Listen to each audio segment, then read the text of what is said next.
हर धन धर्म न काम रुचि, गति न चहु निर्वाण।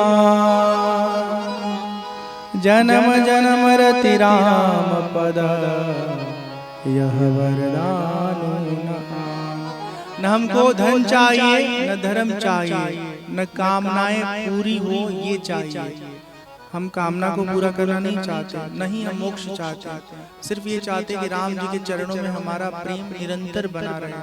आप देखिए अयोध्या की इतनी बड़ी विरासत, इतना बड़ा राज्य, एक भाई दूसरे भाई के लिए छोड़ के जंगल चला गया, दूसरे भाई के हाथ में आ रहा है तो कह रहा हम नहीं ले, हमारे भैया के है उहे कर हकदार बाटे, राजा हो रही हैं और हम उनका सहयोगी बन के सेवा करें। ई होला भाई भाई में प्रेम। जोने छोट भाई के बड़ भाई काने पे घुमौले बा, एक समय के बाद उहे छोट भाई बदतमीजी भी उतारू हो जाला। सबके वैसा नहीं होला, लेकिन बहुत सारे छोट भाई गड़बड़ हो जाले, कबो बड़ भाई गड़बड़ हो जाला। कलिकाल का प्रभाव बा।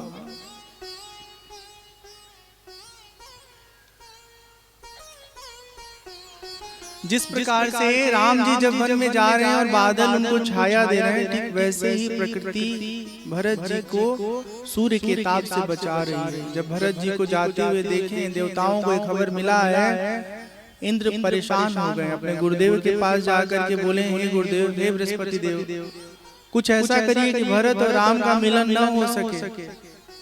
गुरुदेव बृहस्पति जी बोले, देखो राम जी को वनवासी बना दिए, उनको कोई आपत्ति नहीं है, लेकिन अगर उनके भक्त को पीड़ा दोगे तो फिर भगवान कभी माफ नहीं करेंगे, बहुत बहुत कठोर दंड देंगे। राम सदा सेवक रुचि राखी, वेद पुराण साधु सुर साखी। भगवान हमेशा अपने भक्तों का हित देखते हैं, उनका ख्याल रखते हैं। चिंता मत करो इंद्र, तुम्हारा अहित नहीं होगा, तुम जिस बात से डर रहे हो ऐसा कुछ नहीं होगा। भरत जी के साथ बहुत ढेर सारे लोग हैं। जब कुछ नजदीक पहुंच जाते तो लक्ष्मण जी के मन में संशय होता है, कहीं ऐसा तो नहीं कि युद्ध करने आ गए हो भरत जी, कि जंगल में ही हमेशा के लिए कुछ ऐसा कर दें कि हमारा राज्य हमेशा बना रहे, हम ही अयोध्या के राजा बने रहे।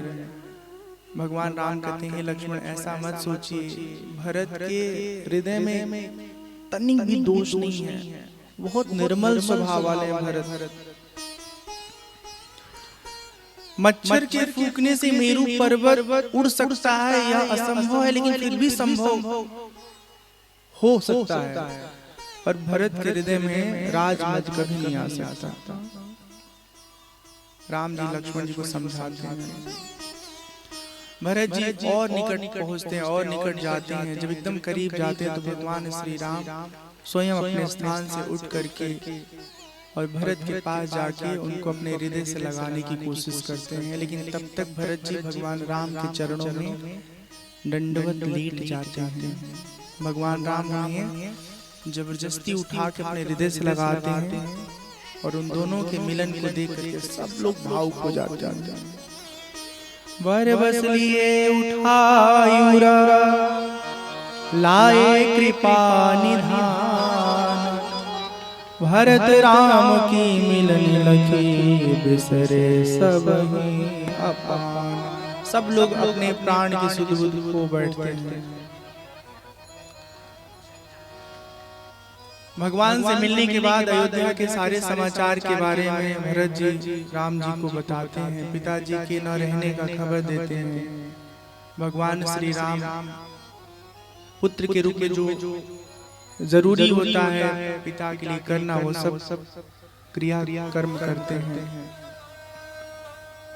सभा बैठती है, सभा में विचार विमर्श होता है, बहुत तरह से विचार होता है। भरत जी अनेक प्रस्ताव रखते हैं।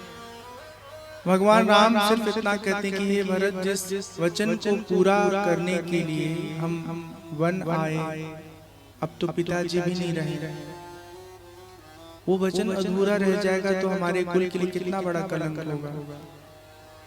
आप कोई ऐसा रास्ता चुनिए जिससे आपको भी बल मिले और पिताजी के वचनों को हम पूरा भी कर सकें। अंत में भरत जी एक निवेदन करते हैं कि हे प्रभु, अपने चरण पादुका को प्रदान कर दीजिए। जब तक आप अयोध्या से दूर रहेंगे तब तक हम आपका स्वरूप मान करके अयोध्या की सेवा करेंगे। राजगद्दी पर आपकी चरण पादुका को आसीन करके हम प्रतिनिधि के रूप में अयोध्या की प्रजा का देखभाल करेंगे। लेकिन ध्यान रहे, एक दिन भी विलंब किए ना तो फिर आप हमको पाएंगे नहीं। भगवान मुस्कुराते हैं, भरत जी को अपने हृदय से लगाते हैं और अपने चरणों की पादुका उठा करके निकाल के रखते हैं। भरत जी सप्रेम उसे अपने हाथों में लेके अपने मस्तक पर रखते हैं और फिर भगवान को प्रणाम करके अयोध्या के लिए प्रस्थान करते हैं।